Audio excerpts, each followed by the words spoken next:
ಎಲ್ಲರಿಗೂ ನಮಸ್ಕಾರ.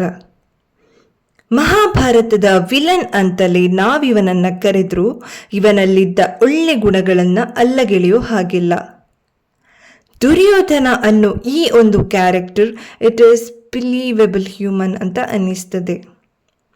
ಮಹಾಭಾರತವನ್ನು ತಿಳಿದುಕೊಂಡವರಲ್ಲಿ ಸಾಕಷ್ಟು ಜನ ಪಾಂಡವರಿಗೂ ಪರವಿರೋಧಿಗಳಿದ್ದಾರೆ, ಕೌರವರಿಗೂ ಪರವಿರೋಧಿಗಳಿದ್ದಾರೆ. ಸಾಕಷ್ಟು ಜನರಿಗೆ ದುರ್ಯೋಧನ ಬಹಳ ಅಚ್ಚುಮೆಚ್ಚು. ಇಂತಹ ದುರ್ಯೋಧನನಿಗೆ ದಕ್ಷಿಣ ಭಾರತದಲ್ಲಿ ಒಂದು ದೇವಸ್ಥಾನ ಇದೆ. ಎಲ್ಲಿದೆ? ಯಾವುದು ಈ ದೇವಸ್ಥಾನ? ಇದರ ವಿಶೇಷತೆ ಏನು ಗೊತ್ತಾ? ದುರ್ಯೋಧನನ ಮೂಲ ಹೆಸರು ಸುಯೋಧನ. ಆದರೆ ಈತನಿಗೆ ಬಂದಂತಹ ಕೆಟ್ಟ ಹೆಸರುಗಳಿಂದ ಸು ಹೋಗಿ ದುರ್ ಅಲ್ಲಿ ಬಂದು ಸುಯೋಧನ ಹೋಗಿ ದುರ್ಯೋಧನ ಆಯಿತು. ಆದರೆ ಈತ ನಿಜವಾಗ್ಲೂ ಅಷ್ಟು ಕೆಟ್ಟವನಾಗಿದ್ದಿದ್ರೆ, ಈತನಲ್ಲಿ ಒಳ್ಳೆಯ ಗುಣಗಳೇ ಇಲ್ಲ ಅನ್ನೋ ಹಾಗಿದ್ರೆ ಯಾಕೆ ಭೀಷ್ಮ, ಕೃಪಾಚಾರ್ಯರು, ದ್ರೋಣಾಚಾರ್ಯರು ಹಾಗೆ ಇಡೀ ಕೃಷ್ಣನ ಸೈನ್ಯ ಯಾಕೆ ಈತನ ಪರ ಹೋರಾಡ್ತಾ ಇತ್ತು ಅಂತ ಪ್ರಶ್ನೆ ಮಾಡುವ ಸಾಕಷ್ಟು ಜನ ಕೂಡ ಇದ್ದಾರೆ. ಇವತ್ತು ನಾನು ನಿಮಗೆ ಮಲೆನಾಡ ಅನ್ನೋ ಜಾಗದ ಬಗ್ಗೆ ತಿಳಿಸಿಕೊಡ್ತಾ ಇದ್ದೇನೆ. ಮಲೆ ಅಂದರೆ ಬೆಟ್ಟ, ನಡ ಅಂದರೆ ದೇವಸ್ಥಾನ. ಬೆಟ್ಟದ ಮೇಲೆ ಇರುವ ಒಂದು ದೇವಸ್ಥಾನ ಇದು.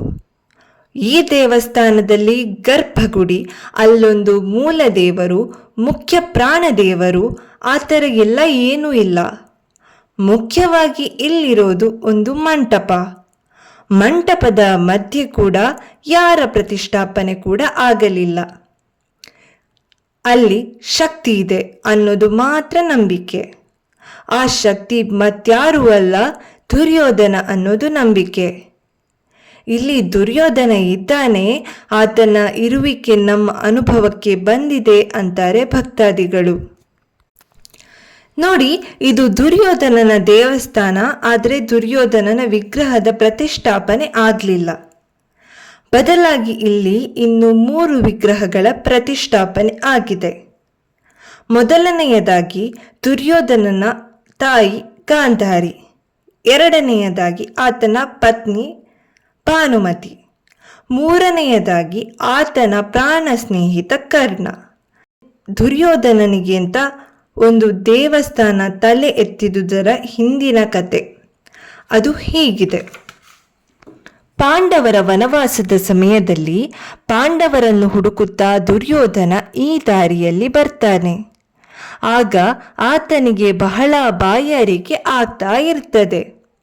ಅಲ್ಲೇ ನಡೆದು ಹೋಗ್ತಾ ಇದ್ದಂತಹ ಒಂದು ಮುದುಕಿ ಆಕೆಯ ಬಳಿ ನೀರನ್ನು ಕೇಳಿದಾಗ ಆಕೆಯ ಹತ್ರ ಒಂದು ಪುಟ್ಟ ಮಡಿಕೆ ಇರ್ತದೆ, ಅದರಲ್ಲಿ ನೀರು ಇರ್ತದೆ. ಆಕೆ ಅದನ್ನು ದುರ್ಯೋಧನನಿಗೆ ಕೊಡ್ತಾಳೆ. ದುರ್ಯೋಧನ ನೀರನ್ನು ಕುಡಿದು ಬಿಡ್ತಾನೆ.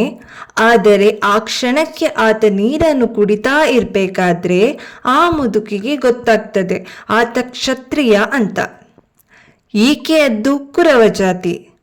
ಅಯ್ಯಯ್ಯೋ, ನಮ್ಮ ಜಾತಿಯವರು ಕ್ಷತ್ರಿಯರಿಗೆ ನೀರು ಕೊಟ್ಟ ಅನ್ನೋದು ಬಹಳ ದೊಡ್ಡ ಅಪರಾಧ.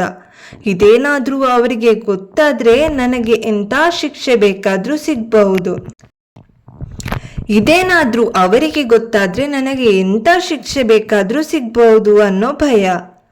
ಆದರೆ ಒಂದು ಕ್ಷಣ ನಾನು ಹೇಳದೆ ಅವರಿಗೆ ಹೇಗೆ ಗೊತ್ತಾಗಬಹುದು ಅನ್ನೋ ಯೋಚನೆ ಬಂದರೂ ಸುಳ್ಳು ಹೇಳುದು ಬೇಡ, ಇದನ್ನು ಮುಚ್ಚಿಡುವುದು ಬೇಡ ಅಂತ ಅನ್ನಿಸಿ ಆ ಮುದುಕಿ ನಿಜ ಒಪ್ಪಿಕೊಂಡು ಬಿಡ್ತಾಳೆ. ತನ್ನ ತಪ್ಪನ್ನ ಹೇಳಿ ಶಿಕ್ಷೆಗೂ ಸಿದ್ಧಳಾಗ್ತಾಳೆ ಆ ಮುದುಕಿ. ಆದರೆ ಆಗ ದುರ್ಯೋಧನ ಹೇಳ್ತಾನೆ, ಅಮ್ಮ, ಹಸಿವು ಬಾಯಾರಿಕೆಗೆ ಎಂಥ ಜಾತಿ ಮತ? ಕುರವ ಜಾತಿ ಅಂತ ಅಂದಿದ್ರಲ್ಲ ನೀವು ನನಗೆ ನೀರು ಕೊಟ್ಟಿದ್ದೀರಿ ಬಾಯಾರಿದಾಗ.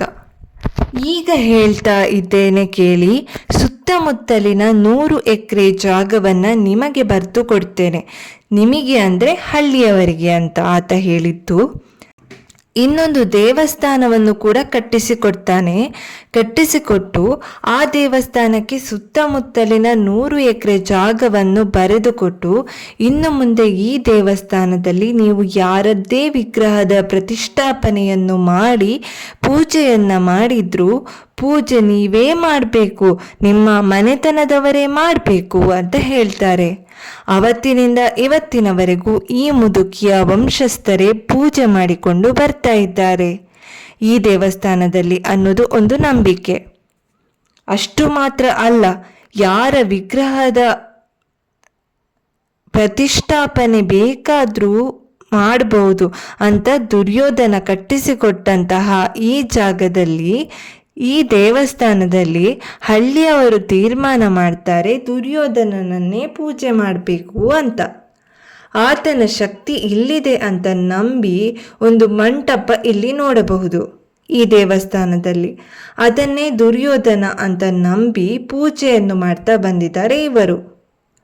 ದುರ್ಯೋಧನನ ಬಗ್ಗೆ ಬರೀ ಕೆಟ್ಟದ್ದನ್ನೇ ಕೇಳಿದ್ದಂತಹ ಹಳ್ಳಿಯ ಜನರಿಗೆ ಆತನ ಈ ಮನಸ್ಸು, ಒಳ್ಳೆಯ ಗುಣ, ಔದಾರ್ಯತೆ ಇವನ್ನೆಲ್ಲವನ್ನ ಕಂಡು ಬಹಳ ಖುಷಿಯಾಗ್ತಾರೆ ಈ ಹಳ್ಳಿ ಜನ. ಅವತ್ತಿಂದ ದುರ್ಯೋಧನನಿಗೆ ಪೂಜೆ ಮಾಡಿದ್ದಷ್ಟೇ ಅಲ್ಲ, ಇವತ್ತಿಗೂ ಈ ಜಾಗದ ತೆರಿಗೆ ಅದನ್ನು ದುರ್ಯೋಧನನ ಹೆಸರಲ್ಲೇ ಕಟ್ಟುತ್ತಾ ಇದ್ದಾರೆ ಅಂತ ನಿಮಗೆ ಗೊತ್ತಾ? ನಮ್ಮ ಭಾರತದಲ್ಲಿ ಮತ್ತೊಂದು ದುರ್ಯೋಧನನ ದೇವಸ್ಥಾನ ಕೂಡ ಇದೆ. ಇದಿರುವುದು ಉತ್ತರಾಖಂಡ್ನ ಓಸ್ಲಾ ಅನ್ನೋ ಜಾಗದಲ್ಲಿ.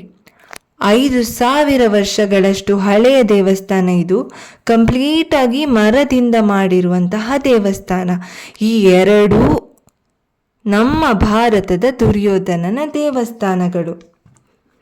ಈ ಮಾಹಿತಿ ನಿಮಗೆ ಇಷ್ಟವಾಗಿದೆ ಅಂತ ಭಾವಿಸ್ತೇನೆ. ವಿಡಿಯೋ ಇಷ್ಟವಾಗಿದ್ದರೆ ವಿಡಿಯೋಗೊಂದು ಲೈಕ್ ನೀಡಿ, ಅನಿಸಿಕೆ ಅಭಿಪ್ರಾಯಗಳನ್ನು ಕಮೆಂಟ್ ಮಾಡಿ.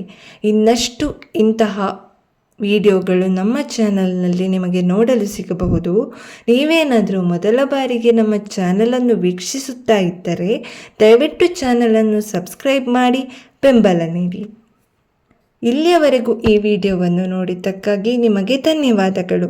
ಮುಂದಿನ ವಿಡಿಯೋದಲ್ಲಿ ಮತ್ತೆ ಸಿಗೋಣ. ಶುಭ ದಿನ.